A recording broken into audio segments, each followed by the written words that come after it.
दरअसल ये रात जो गुजरी गजब की रात थी, इतनी गजब की कि पूरा का पूरा इस समय इजराइल रैटर्ड हो गया, हैरान हो गया, परेशान हो गया।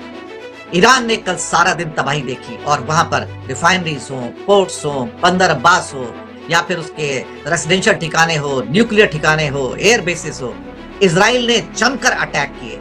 लेकिन साहब, रात हुई तो रात ने पासा पलट दिया और उसके बाद जो बैलिस्टिक मिसाइल्स की बारिश की है, जी हाँ, जो बारिश हुई है वहां पर खासतौर से ईरान के द्वारा, उसने देखा जाए तो पूरे इजराइल को हिलाकर रख दिया है। पूरे के पूरे इजराइल को हिलाकर रख दिया है। इस बार तेल अवीव के साथ साथ निशाने पर लिया तीसरा बड़ा सबसे शहर, economic heart throb of Israel, port city Haifa. जी हाँ, वो हाइफा जिसका कंट्रोल अडानी के पास है, आप जानते होंगे। इस बार हाइफा को निशाना बनाया। हाइफा वहां का फाइनेंशियल सेंटर है, हाइफा वहां का ट्रेडिंग सेंटर है, हाइफा वहां का एक बहुत बड़ी रिफाइनरी है, हाइफा के अंदर सबसे बड़ा पोर्ट है, हाइफा नर्व सेंटर है इजराइल का। लेकिन उसी हाइफा को रात को निशाना बनाया गया है। जी हाँ, उसी हाइफा के ऊपर मिसाइलों की बारिश की गई। उसी हाइफा के अंदर उनकी रिफाइनरी थू थू करके जल रही है। आप देखोगे तो आग की लपटें, लोग भागते नजर आ रहे हैं, बम शेल्टर के अंदर जा रहे हैं। कई लोगों की मौत हुई है, 50 लोग घायल हुए हैं, बल्कि सैकड़ों लोग इजराइल में घायल हुए हैं। इस रात ने हिला दिया इजराइल को, इस रात ने हिला दिया पूरा का पूरा अमेरिका और पूरा का पूरा नेटो की ये क्या हो रहा है, ये उल्टा वार कैसे हो रहा है। लेकिन ये जंग शुरू होने से पहले एक कंट्री है जो जीत गया, जिसको सपोर्ट दिया, वो ऐसा सपोर्ट की जो कहते हैं कट के टाइम पर कौन खड़ा होगा। जी हाँ, वो है चीन। चीन बिल्कुल खुलकर खड़ा हो गया इस समय, वो भी पूरा का पूरा ईरान के साथ में। और कल सुबह से इवन रशिया ने सपोर्ट दे दिया। जो भी मटेरियल हो सकता था वो ऐसा लगता है कि चीन की ओर से पूरे सप्लाई किए जा रहे हैं, लगातार सप्लाई हो रही है इस टाइम, वो भी पूरी की पूरी ईरान को। और रात को जो वॉर हुई है वो उससे पता लगता है कि ईरान का हौसला चीन के साथ आने से, पीछे से जो हथियार मिल रहे हैं उससे हौसला बढ़ा। और रात को जो उसने किया वो अनप्रेसिडेंटेड था। तेल अवीव पे जो अटैक होता है, उसके साथ हाइफा पे जो अटैक होता है, उसने पूरे इजराइल को हिला दिया। उनकी इस समय कौन अंदर आया है? अंदर आया है पूरा का पूरा ट्रम्प। ट्रम्प कहता है कि हम बर्बाद कर देंगे, हम आ रहे हैं, हमारी फौजें आ रही हैं। इस किस्म के शब्द निकल कर आ रहे हैं कि हमारी फौजें निकल कर आ रही हैं। इसका मतलब है कि नेतन्याहू ने हथियार डाल दिए हैं और नेतन्याहू को लगता है कि मैं अकेला अब ये जंग नहीं लड़ सकता, मुझे अमेरिका की मदद की जरूरत होगी। रात ही अमेरिका ने $7.4 बिलियन का पैकेज दिया था। 300 फायर मिसाइल्स दी उसको ताकि वो ईरान का नाश कर सके। लेकिन 22,000 स्क्वायर किलोमीटर का एरिया अपने एयर डिफेंस से वो प्रोटेक्ट नहीं कर पा रहा। लेकिन सवाल ये पैदा होता है यहाँ पर कि 16.5 लाख स्क्वायर किलोमीटर का ईरान यानी कि पर्शिया वो कैसे बर्बाद करेगा। ईरान में बर्बादी हुई है, एयर बेसिस हो, न्यूक्लियर इंस्टॉलेशन हो, शहर हो, बंदर हो, रिफाइनरी हो, सेंटर हो, सब पर अटैक हुए हैं, सारे अटैक हुए हैं। कल सारा दिन ऐसा लगा कि जैसे ईरान जंग हार गया। हमें लगता नहीं था कि रात को ईरान दोबारा उठ पाएगा, लेकिन सुबह हुई तो हमें चमत्कार देखने को मिले और हमने देखा कि कहीं ना कहीं ऐसा हुआ है जिसने पूरे इजराइल को हिलाकर रख दिया। जिस ढंग से मिसाइलों की बारिश हुई है और उस मिसाइलों में पहली बार ईरान ने एक हाइपरसोनिक मिसाइल का इस्तेमाल किया, पहली बार। और उसने हाइफा के अंदर एक बहुत मल्टी स्टोरी बिल्डिंग को हिट किया। पूरी बिल्डिंग कोलैप्स हो गई, आग की लपटों में है, पूरी बिल्डिंग कोलैप्स हो गई। इस हॉरिफिक सीन को देखकर पूरा का पूरा इजराइल हिला है। नेतन्याहू तो अपने लोगों के साथ भागकर बंकर में चला गया है, वो तो छुप गया है। कुछ लोग तो यहाँ तक कह रहे हैं कि वो तो बेसिकली वहां पर है ही नहीं। लेकिन अमेरिका इससे ज्यादा हिला है। अमेरिका को लगता है कि शायद ये जो अटैक हो रहा है ये पहले कभी नहीं हुआ। वहां के एक शहर के मेयर का कहना है, हमने इस लेवल पर बर्बादी कभी नहीं देखी, हमने इस लेवल पर इजराइल के ऊपर अटैक कभी नहीं देखा। दरअसल इजराइल का सामना आज तक किसी ऑर्गेनाइज आर्मी से हुआ ही नहीं था। हुतीज हो या हमास हो या हिजबुल्लाह हो, वो कोई आर्मी थोड़ी है, वो तो ट्रुप्स हैं जो काम करते हैं। उनके पास ना नेवी है ना एयरफोर्स है।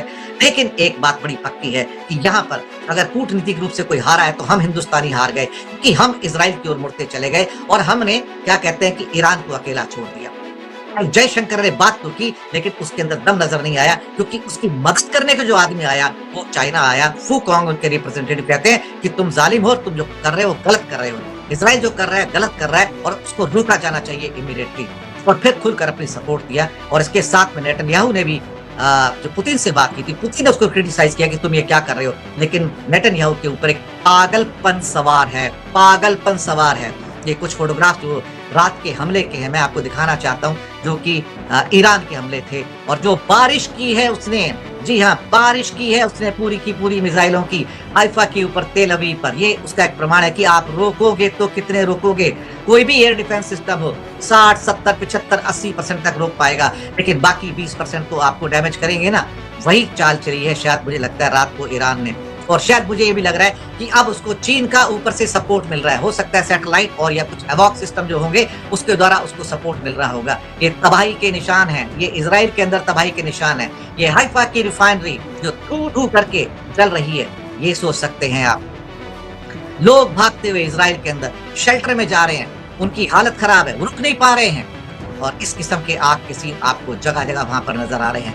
ईरान से हमारी दोस्ती हजारों साल पुरानी है। हमारी कोई सरकार ऐसी नहीं रही जिसने ईरान के साथ अपनी बड़ी दोस्ती ना रखी हो, और उसके साथ इंडिया ने हमेशा गर्व किया कि हम ईरान के दोस्त हैं। लेकिन अचानक से ईरान को अकेला छोड़ देना भी उचित नहीं है, क्योंकि अब चाइना को मौका मिला कि खाली स्पेस आ गया, अब मैं इसको ऑक्यूपाई कर लूं। इंडिया ने हजारों करोड़ रुपए लगा के चबहार पोर्ट को डेवलप किया और अभी भी डेवलपमेंट स्टेज के अंदर है, लेकिन ऐसा लगता है कि कुछ ऐसा हो रहा है जो अनप्रेसिडेंटेड है। मुझे लगता है कि इस समय ईरान को एक सहयोगी की जरूरत थी, ईरान को एक साथी की जरूरत थी जो उसके साथ आकर खड़ा हो जाए, और उस रूप में उसको रशिया भी मिला और चीन मिला। और चीन की जो अंदर से मदद हो रही है मुझे लगता है वो ज्यादा हो रही है, और रशिया शायद क्योंकि युद्ध में वो लिपटा हुआ है तो उतनी मदद नहीं कर पाएगा, भी मदद करेगा, क्योंकि जितने भी शाहिद ड्रोन्स और बाकी ड्रोन्स ईरानियन थे जो उन्होंने रूस को युद्ध में दिए हैं, उसको रशिया कभी भूलेगा नहीं और अभी भी सप्लाई करता है उसको। लेकिन इस समय तो ईरान खुद युद्ध में है, तो रशिया की पूरी सपोर्ट रहेगी, और चीन पूरी तरह से एक अच्छे दोस्त की तरह उसके साथ आया है।